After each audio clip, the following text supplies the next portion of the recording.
Bueno, profesor, Marcos. Yo he escuchado bastante de usted. Va a ser uno de los poetas más reconocidos a lo largo en el Perú durante ese tiempo, ¿no? Entonces, quisiera saber, ante todo, ¿no? Que usted, cómo nos podría definir qué es la poesía o para qué sirve la poesía, ¿no? Bueno, esa es las preguntas más Eh, difíciles son las aparentemente más fáciles. sí, aparentemente. Eh, claro, las definiciones en el campo de las humanidades no tienen la exactitud ni la Perdón. Gracias. probanza que puede haber en las ciencias exactas. De tal manera que, igual que Muchas ocurre en gracias. el lenguaje, que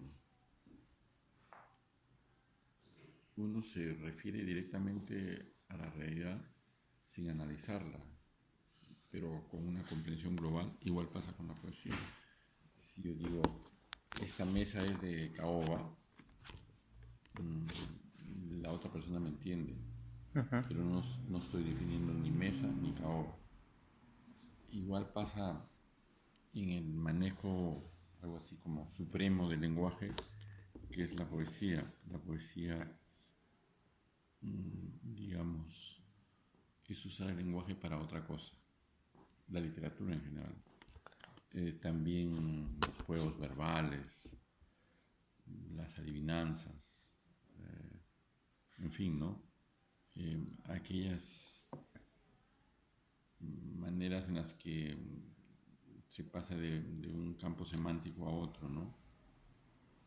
Por ejemplo, y esto se llama poesía de ellas, ¿no? En la noche, cuando quiero tocar la luna, toco la luna en mis anteojos negros. Entonces, luna por noche está asociada a satélite, el satélite que ilumina algunos días, algunas noches. Pero resulta que también le decimos luna en el Perú a los cristales de los lentes o a los cristales. Entonces se produce un cambio semántico y ese es un efecto poético, sin duda. Entonces, la primera cosa que podemos decir de la literatura en general y de la poesía en particular es que una aproximación es que es usar el lenguaje para otra cosa, del habitual. Es un uso inhabitual del lenguaje. Esa sería una primera concepción de la literatura en general. Eh, la otra cosa es que en la literatura más y en la poesía más importante es la forma que el contenido. Es decir, importa más lo que estoy contando, lo que estoy diciendo o la forma como lo digo. En poesía es la forma como se dice y en novela también y en todo lo que llamamos literatura. Como hay personas que piensan que tienen muchas cosas que decir pero no les salen las palabras. Bueno, la literatura se hace con palabras. Eso fue lo que le dijo Mallarmé al pintor Degas, el pintor de las bailarinas, que era su amigo, quien fue y le dijo, yo tengo muchas ideas para escribir poesía, pero no me salen las palabras. La respuesta, pero la poesía se hace precisamente con palabras. Ahora, ¿cómo, cómo se organiza esa materia literaria que llamamos poesía y que es usar el lenguaje de una manera diferente? Se organiza principalmente en base a lo que se llama ritmo. Y el ritmo es una repetición, por ejemplo, en la intensidad de las sílabas. Los poetas clásicos lo saben muy bien. Mi infancia que fue dulce, serena, triste y sola, se deslizó en la paz de una aldea lejana, entre el manso rumor con que muere una ola o el tañer doloroso de una vieja campana. Testitia de Abraham de la Mar. Importan ahí los lugares donde van los acentos. Eso es muy importante. Pero la otra cosa es que, igual que ocurre en música, a una repetición de sonidos, de intensidad de sonidos en el ejemplo que he puesto, puede suceder una interrupción o un cambio tremendo. que sorprende. Este es el ejemplo que más me gusta poner, exacta dimensión de Juan Gonzalo Rossi. Me gustas porque tienes el color de los patios de las casas tranquilas. Y más precisamente me gustas porque tienes el color de los patios de las casas tranquilas cuando llegue el verano. Y más precisamente me gustas porque tienes el color de los patios de las casas tranquilas en las tardes de enero cuando llegue el verano. Y más precisamente me gustas porque te amo. El efecto poderoso del poema está en la última línea, que es justamente, digamos, la ruptura de una serie de repeticiones. Esa repetición se llama anáfora.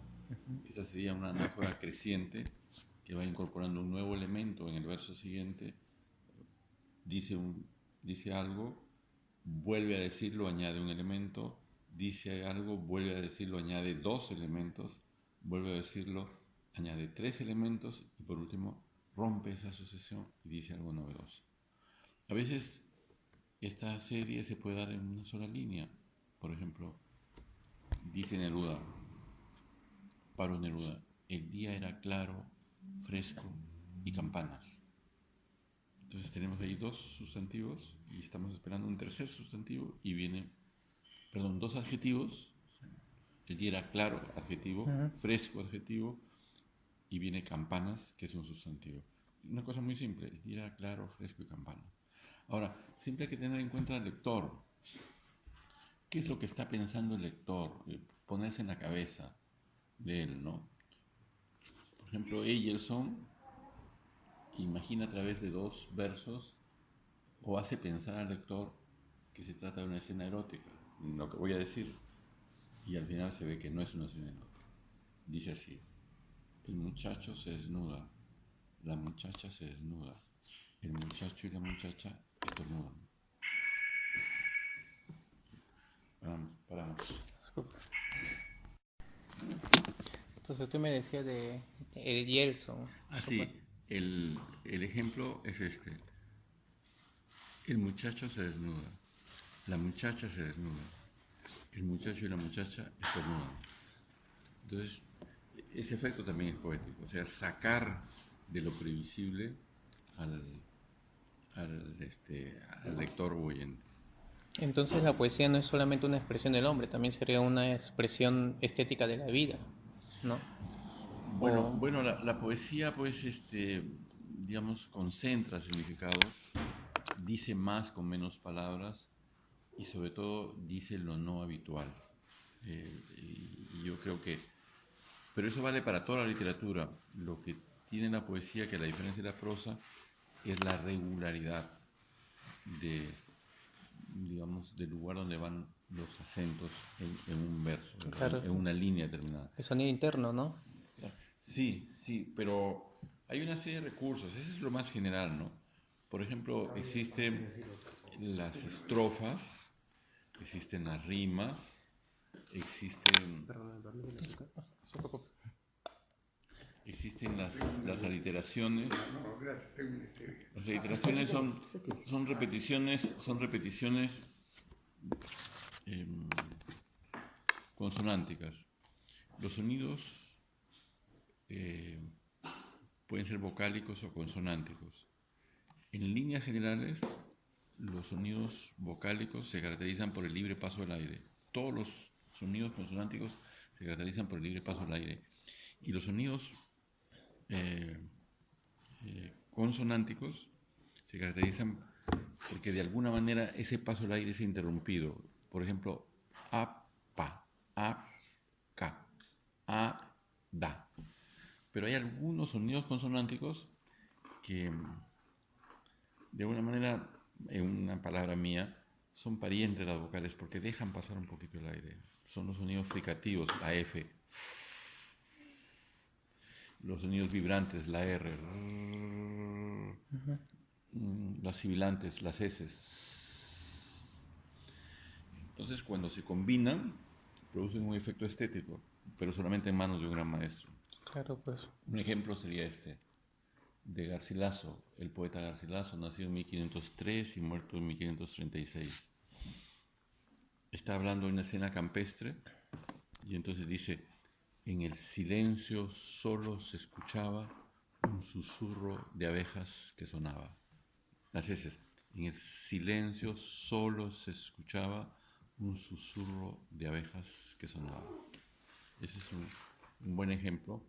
Un ejemplo peruano de Carlos Germán Belli es frunce el feto su frente y enarca las cejas cuando nace.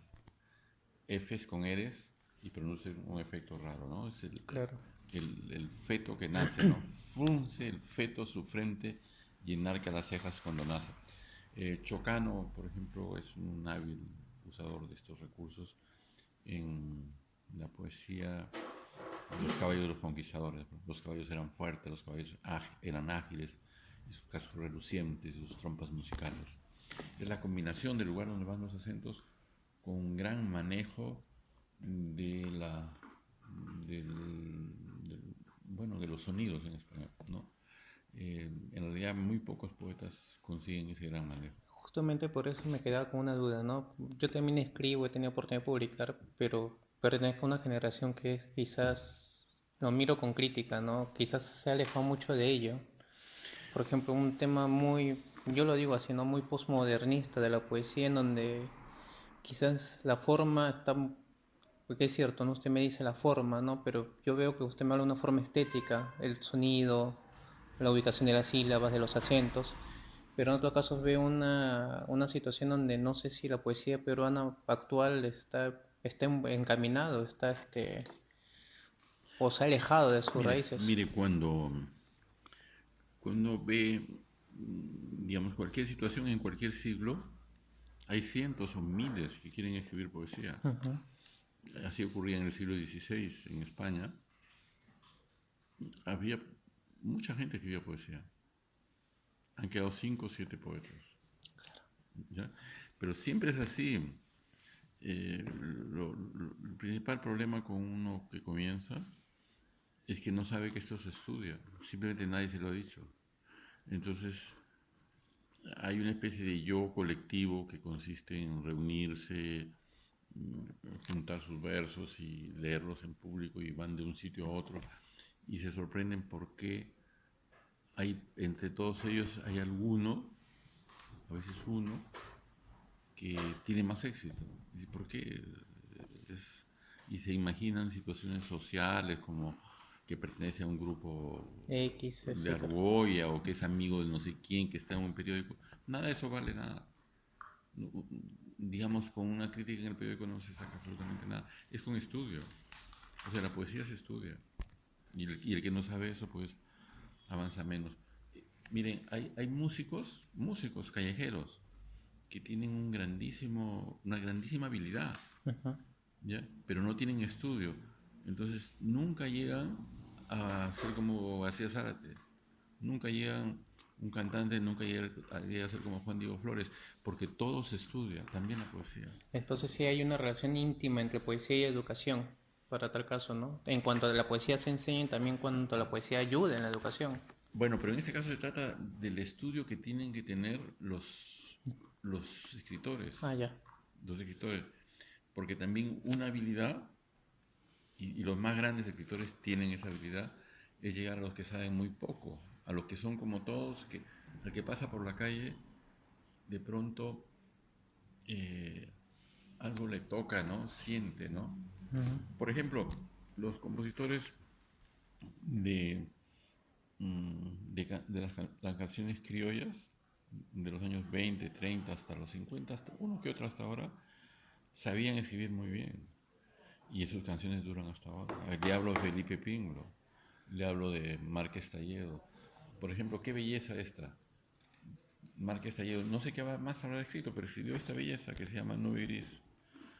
Si me alejo de ti es porque he comprendido que soy la nube gris que nubla tu camino. Me voy para dejar que cambie tu destino, que seas muy feliz mientras yo busque olvido. Perfecto.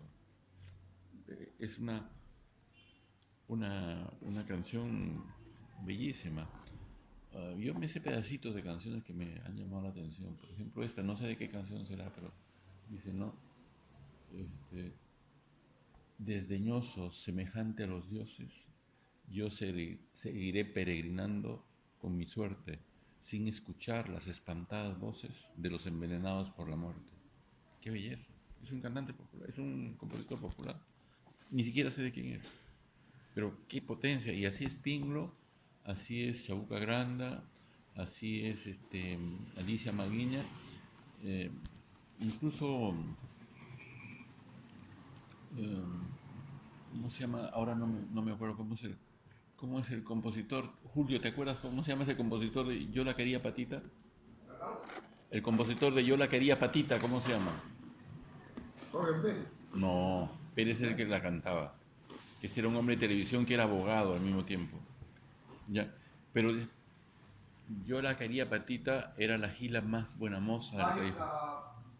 Mario Cabañaro. Mario Cabañaro. ¿Abogado era Mario? Era abogado, sí. Ya, con Replana hizo esa poesía. Entonces hay una conexión real entre poesía y canción. Un ejemplo sería que la lírica tiene su nombre de la lira, que era el instrumento con el que se acompañaba. Y entonces a lo largo del tiempo ha habido poetas, digamos, muy populares. Lope de Vega sería un gran ejemplo. Y entre nosotros sería Gonzalo Rose, un poeta que hacía canciones y ganaba concursos.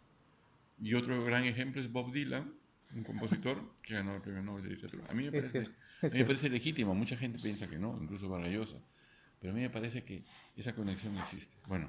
Claro, sí, yo también estoy de acuerdo en ello. Porque me quedo con esa relación, ¿no? Usted me ha hablado de la forma y ese es, estéticamente es algo que capta los sentidos. Sí. Entonces, obviamente que una relación entre poesía y estética abre una relación entre poesía y educación. Sí. Porque educación es un encuentro entre personas que se admiran, ¿no? Mutuamente, el profesor con el estudiante.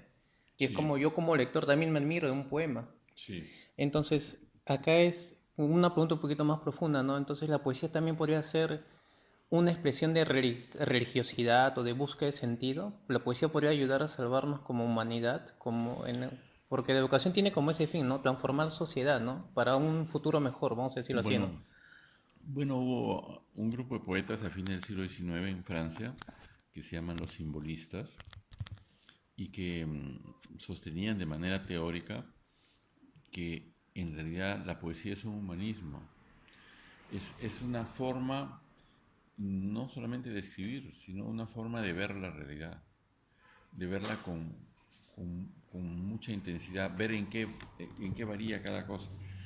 Aquí había un escritor en los años 50 que se llamaba Eleodoro Vargas Vicuña, un gran escritor, no está suficientemente reconocido a mi juicio. Tenía un libro de cuentos que se llama Nahuín y otro que se llama Taita Cristo. Y un libro de poemas brevísimo que se llama Sora, imagen de la poesía. Vargas Vicuña, que no era un teórico, sino era un hombre, digamos, de café, un hombre de su casa, un amigo de sus amigos, no era un profesor tampoco, decía que la característica del poeta y por extensión del literato, parece una redundancia, pero él la explicaba, es tener ojo de ver. O sea, ojo que sea saurí, que distinga las diferencias, porque la mayor parte de gente tiene ojos y no ven, es lo que él sostenía. Entonces, justamente, auscultando la realidad, auscultando los sentimientos propios y ajenos, es que un literato, decía él, puede hacer una obra importante. Y de hecho que él la hizo, y muy notable, ¿no? Interesante. Entonces, usted también es profesor, catedrático, ha dictado varios cursos, seminarios. Siempre, sí. Y entonces, usted tiene esa vocación también docente. Bueno, eso lo descubrí en la práctica, porque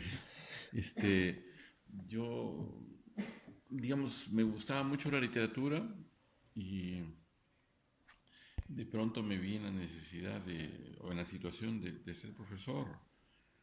Y claro, es muy difícil con poca experiencia hacerlo, pero yo empecé de 19 años a ser profesor y después ya me fue gustando, digamos, y es mi carrera, pues claro.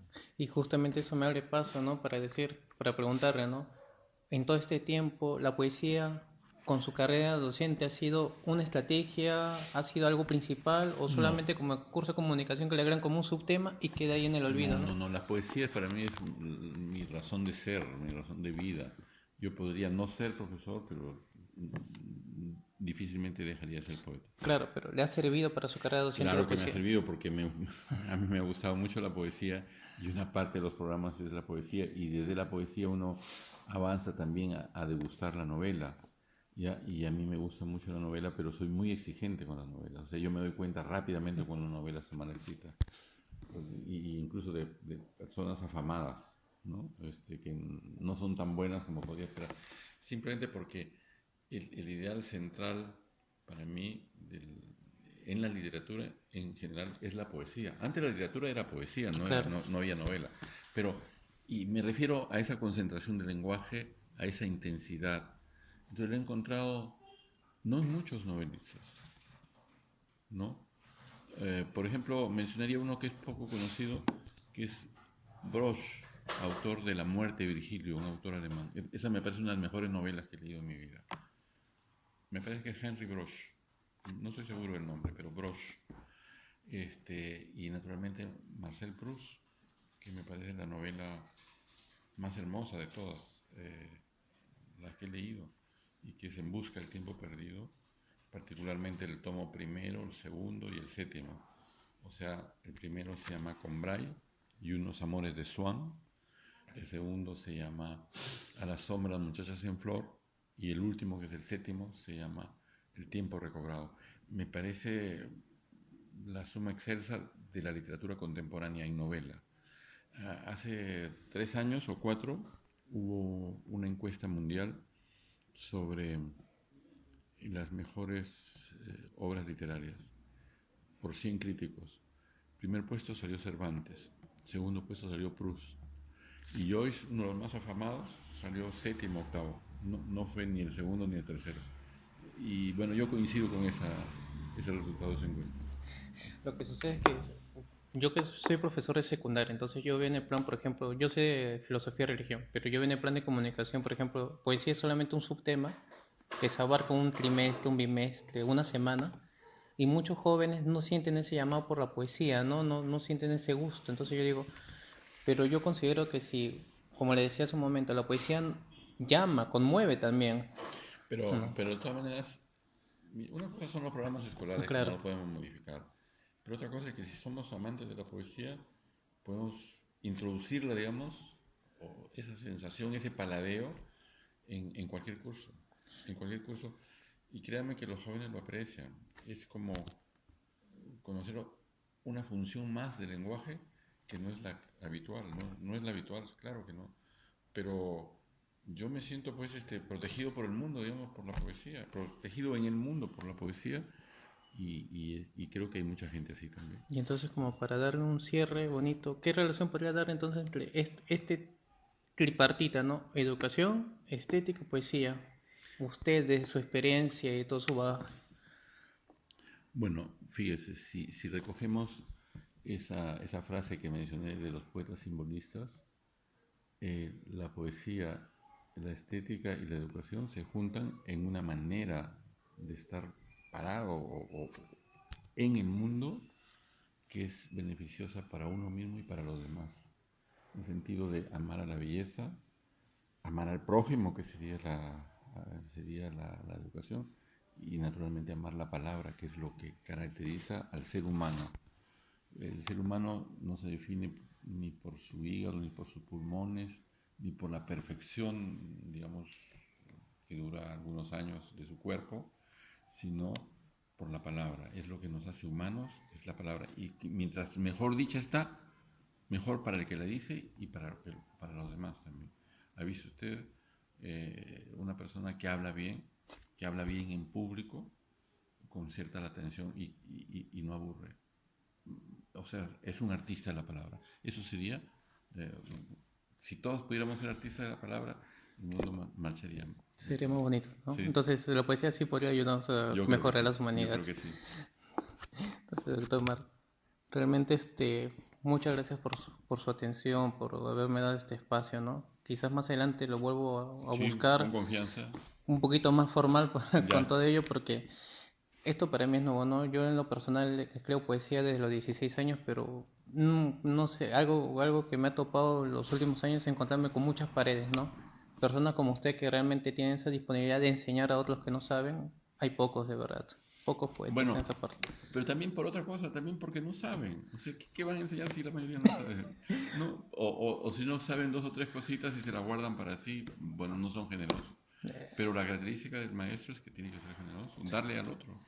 Exacto. Y, por decirlo así, existe la eternidad. Bueno, la eternidad es lo que le vamos dando al otro y que se va prolongando en la humanidad. Y eso no tiene nada que ver. Las huellas que quedan, ¿no? Sí, Exacto. Muchas gracias, doctor. que te vaya muy bien.